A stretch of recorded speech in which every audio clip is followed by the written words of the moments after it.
Hey, we're just following up, and I just a very quick follow up with what we were doing before with the site in the Pilbara, Juukan Gorge, that's been blown up. I'm just going to make two very quick comments. We're going to write a second article about that because there have been a lot of developments, and the second article begins with the Simon and Garfunkel song, which is "The Sounds of Silence." And ladies and gentlemen, from official viewpoints, that's been it. But I'm going to talk about that a lot more in the second article because the elders are not finished with this. There's got to be. We don't even know what's. We honestly, to this stage, even when the Taliban blew up the Buddha statue, we saw it happen, and they made a half an apology. On this occasion, we haven't seen it happen. Nobody knows what state anything's in, and the only apology they made was, "I saw it live."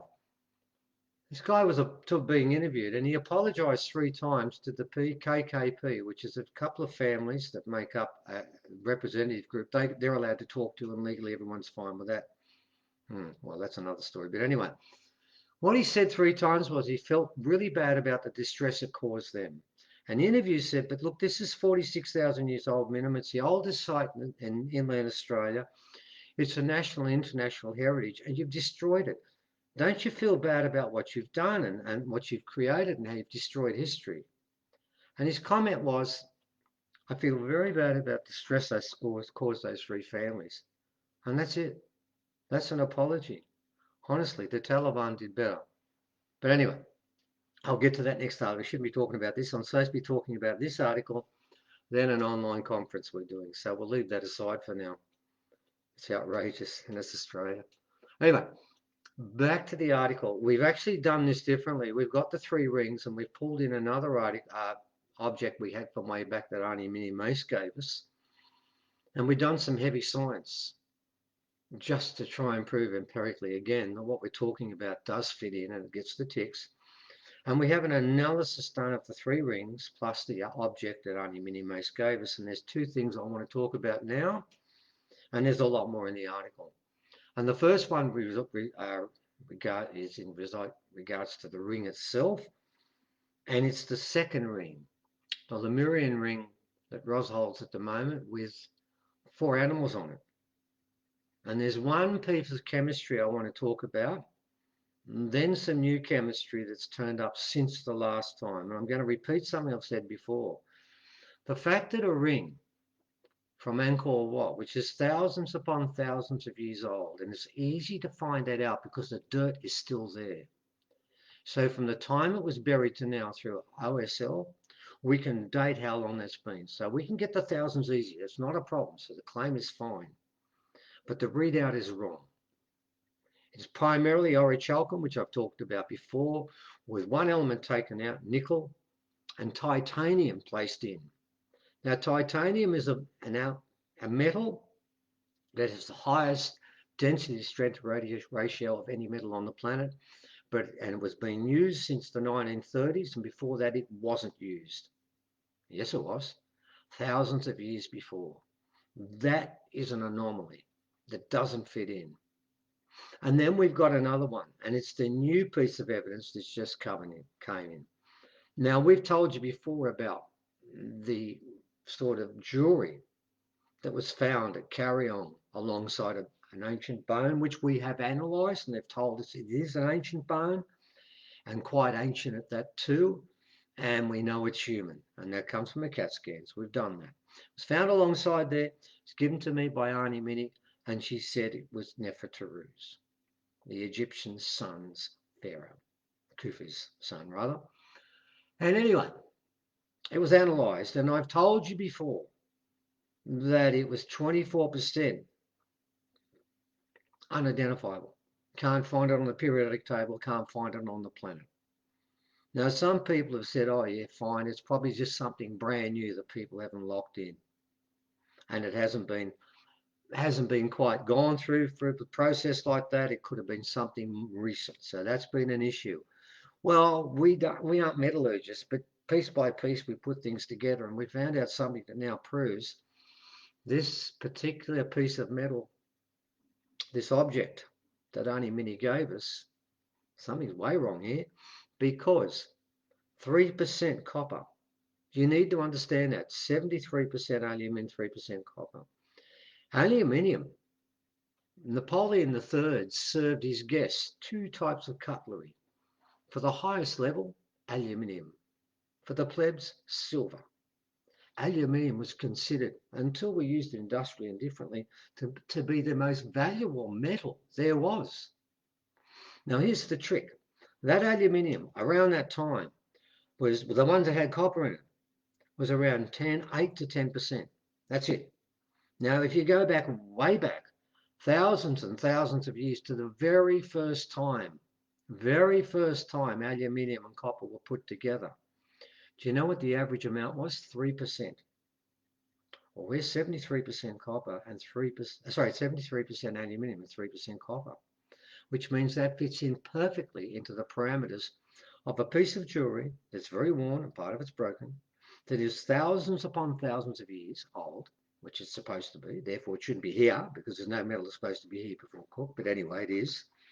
And secondly, it's made in a way we know it's the case, and then 1/4 of it doesn't belong anyway. It's not here. So that makes that artifact doubly important because we know it's now been proven through its metallurgical signature to be ancient. And we know through today's analysis that 1/4 of it doesn't exist. So you put that together and you get a question that doesn't make sense. So what we're looking at in this article is the chemistry, the pure science of comparing these four things together and their stories and what they mean as a group. And then past that point, asking the obvious question is, if this is our past and what we have today is what we're told about this is the pinnacle of everything, well, it's a lie.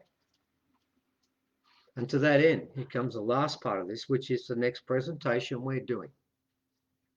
Now, we did try and do one live, but the backers at the moment aren't prepared to have 50 people in a room at one stage, so we're going to continue going online for the next two.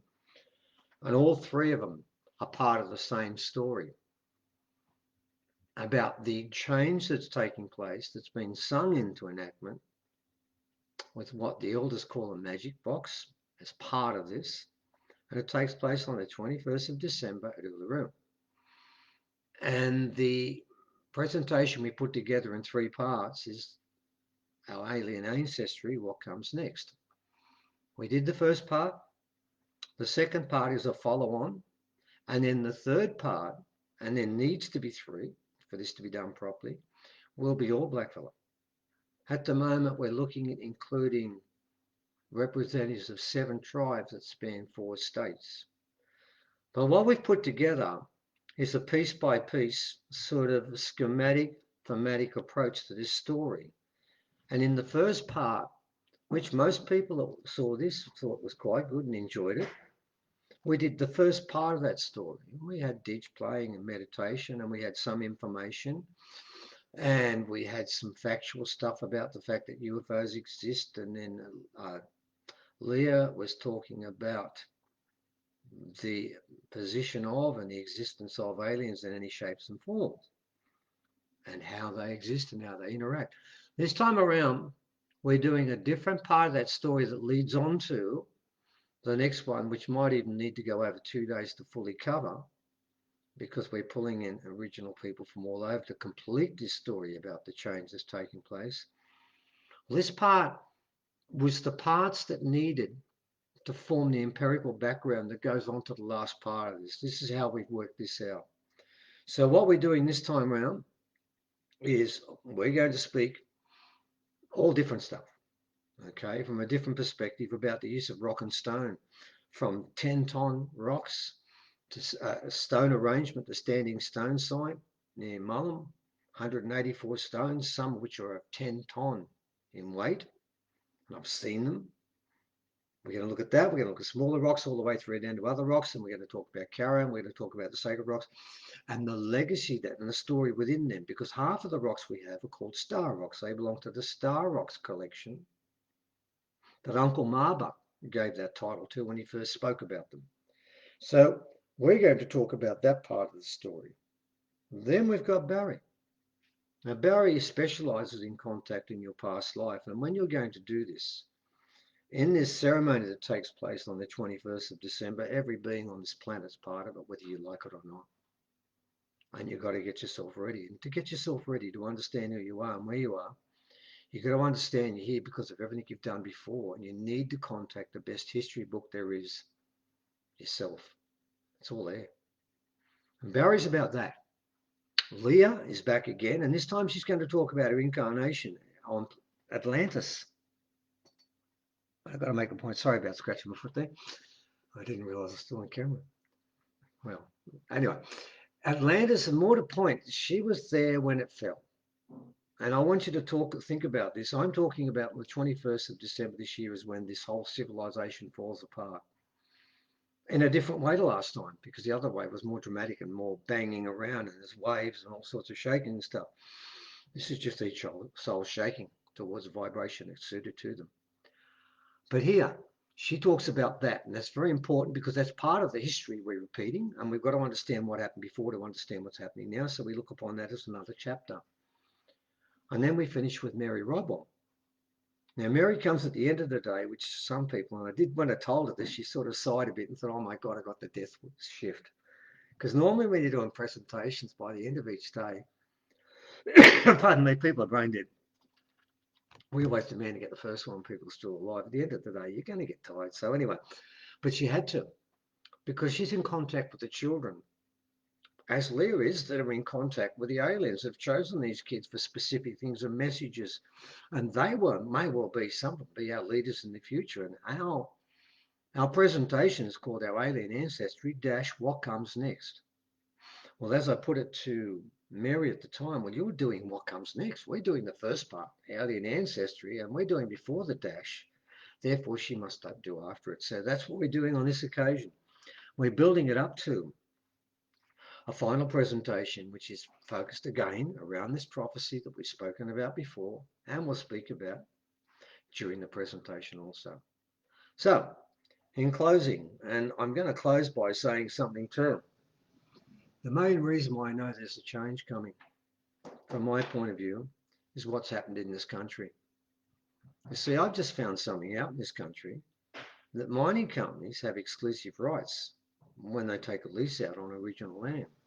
Exclusive rights basically means legally, they get the final say. So Rio Tinto, who deliberately and brazenly blew that place up, even though they begged them in advance not to, and the geologist came out 2 weeks before and said, we're going to do it, and everyone told them not to do it, they still blew it up. They will not go to court. They didn't break the law. Now there's a rumor going around they're going to break another one, blow up another one that's 60,000 years old. And I was fighting one that was in the mid-40s before. And that was going to be blown up, except the price of iron ore went down, and this place was a cheap place, so they walked away. But if the price of iron ore goes up 2 months, they'll start up again. And I know there's a deep red deposit at the back of the cave there. It's the most lucrative part of the whole deposit. They'll blow it up. And in our country, that's legal. Well, here's my take on that. If that's legal, on the 21st of December this year, we've got to change everything. Because it ain't no good in this country. And we're looking after Uluru. So it's time that we change, man, because if the country's like this, overseas, it's obvious in America. A lot of people in America have got dark skin, are scared to walk around at night, and they're scared not from each other, they're scared from the people protecting them. We saw how that turned out. That was seminal. What are they doing in our country? They're choking the spiritual life out of us because they're blowing up all our sacred caves and sacred sites. It ain't no different. So there's got to be a change because what we've got at the moment is pathetic. And if that's what it is, if this is what it's going to be like, and stop the world, I want to get off because I don't want any more part of it. So this change has got to come. I mean, if that isn't it, we're done for. All right, for now, we've got an online conference coming up, which I believe is going to be really good. We've got good people here talking about really important parts. And it's the second part of a trilogy. For those who missed the first part, it wasn't too bad. And the people who've seen it will let you know that. In the second part, you've got 7 days to watch it. Don't have to watch it all at once. Remember, that's the advantage here, but you can't burn it. Okay. And hopefully, by the time I get back to you next time, somebody will be allowed to go on site and look and see what the damage is so we can start put it back together. But for now, living in Australia, we're blowing everything up. As long as we get a mind going here, we've got to change it.